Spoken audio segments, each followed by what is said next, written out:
ഉത്തരേന്ത്യൻ സംസ്ഥാനങ്ങളിൽ മഴക്കെടുതി അതിരൂക്ഷമാണ്. ഹിമാചൽ പ്രദേശിൽ 24 മണിക്കൂറിനിടെ 5 പേരാണ് മരിച്ചത്. ജൂലൈ 7 വരെ ഉത്തരേന്ത്യൻ സംസ്ഥാനങ്ങളിൽ അതിശക്തമായ മഴ തുടരുമെന്നാണ് കാലാവസ്ഥാ കേന്ദ്രം അറിയിച്ചിരിക്കുന്നത്.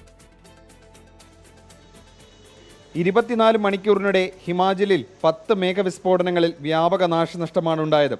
മാണ്ടിയിലും പരിസര പ്രദേശങ്ങളിലുമാണ് മേഘവിസ്ഫോടനങ്ങൾ റിപ്പോർട്ട് ചെയ്തത്. ഇതേ തുടർന്നുണ്ടായ മിന്നൽ പ്രളയത്തിൽ 5 പേർക്ക് ജീവൻ നഷ്ടമായി, 16 പേരെ കാണാതായി.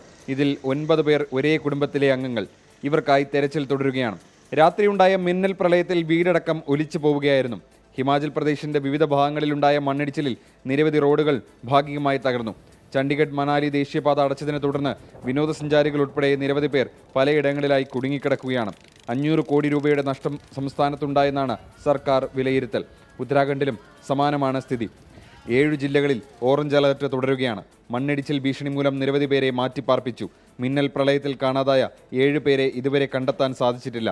ഹിമാചൽ പ്രദേശിലെയും ഉത്തരാഖണ്ഡിലെയും വിനോദസഞ്ചാര കേന്ദ്രങ്ങൾ അടച്ചിട്ടു.